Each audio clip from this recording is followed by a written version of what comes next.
half of 3.7's event wishes will boost drop rates for Yoimiya and Yaimiko. And the second half of version 3.7's event wishes will see Kaidahara Kazuha and Alhaitham getting their own reruns. This is fine. I'm okay with the events that are unfolding currently.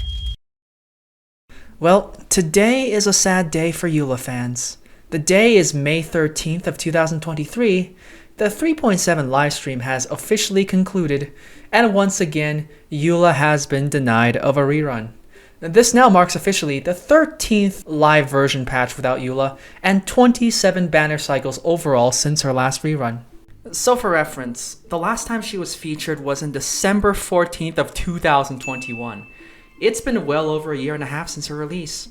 This is easily the longest banner drought ever in Genshin, and yes, I do actually think Eula is likely dropping in the next patch or two, but that's still another 50 or 70 days or so at the minimum. So with this drought naturally comes the discussion about Eula's physical-centered kit and the nature of physical damage in the game. Physical damage is sort of like the black sheep of Genshin damage. It's not its own element, and it doesn't have much interactivity via elemental reactions. Yes, we're also aware of Geo having the same problem, but Geo is another story.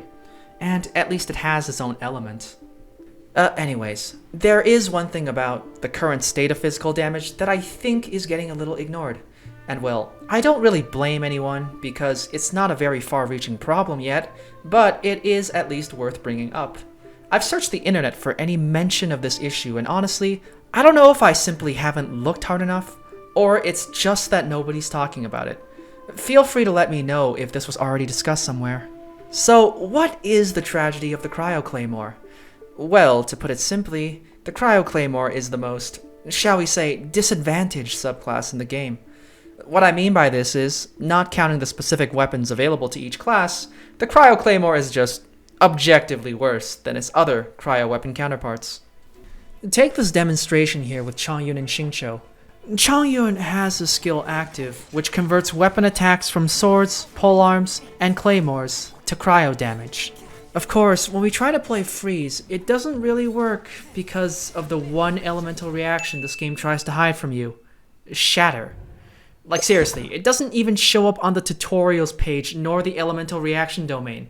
It's almost as if the game is ashamed to tell you that this reaction exists. People have called Shatter a useless reaction, and yes, its damage scaling does indeed suck. But we've demonstrated here that Shatter is, in truth, beyond just useless. It's a liability. It actively inhibits the Cryo Claymore's ability to play Cryo's arguably strongest archetype, Freeze. That's a pretty big handicap, you know? Now given, I'm not saying a Cryo Claymore and a Freeze comp won't work. I'm saying that such a liable reaction, combined with a weapon doomed to proc it every swing, is hurting its own ability to play one of Cryo's strongest playstyles. Seriously, a Cryo character of any other weapon type is just objectively better for this sort of thing.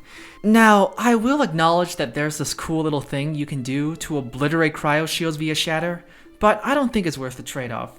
You can't use it on enemies that can't be frozen, like the Armored Cryo Gunner, or the Cryo Abyss Mage and Heralds.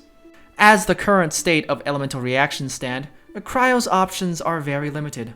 Hydro enables Freeze, of course you can set up cool melt comps which can be boosted with burning for Dendro, and then there's Superconduct, which demands physical damage for its lack of utility outside of the physical resistance shred.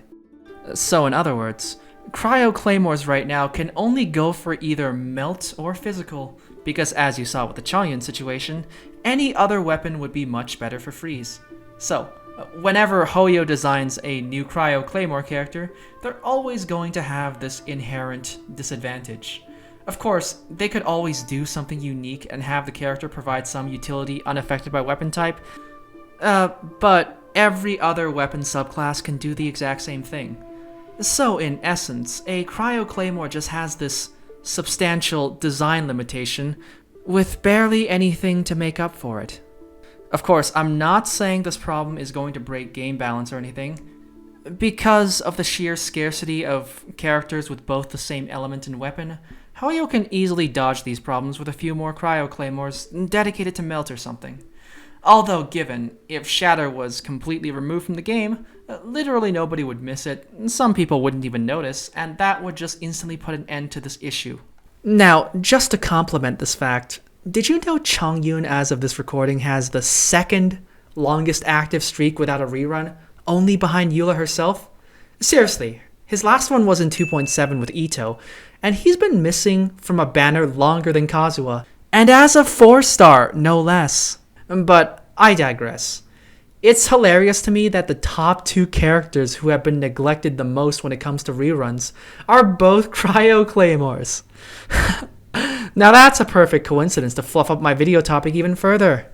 So what can be done about this issue? Well, as long as Shatter continues to exist in its current pathetic form, physical damage and by extension the Cryo Claymore will suffer. Like, when we talk about physical damage lacking in dynamic gameplay present in the other elements, Shatter can fill that gap if it is properly reworked. It's a 3-step reaction like Burgeon or Hyperbloom. Or you could just completely remove Shatter from the game. Seriously, the game already pretends it doesn't exist by refusing to include it in the tutorials, the elemental trials, and in achievements. Imagine a Shatter achievement / challenge. But anyways, as said before, this issue is easily fixable. The tragedy of the Cryo Claymore is a direct result of the tragedy of Shatter. And so anyways, we have reached the end of this video.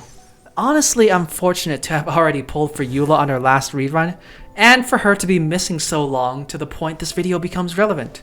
So, hope you all enjoy, and see you all next time.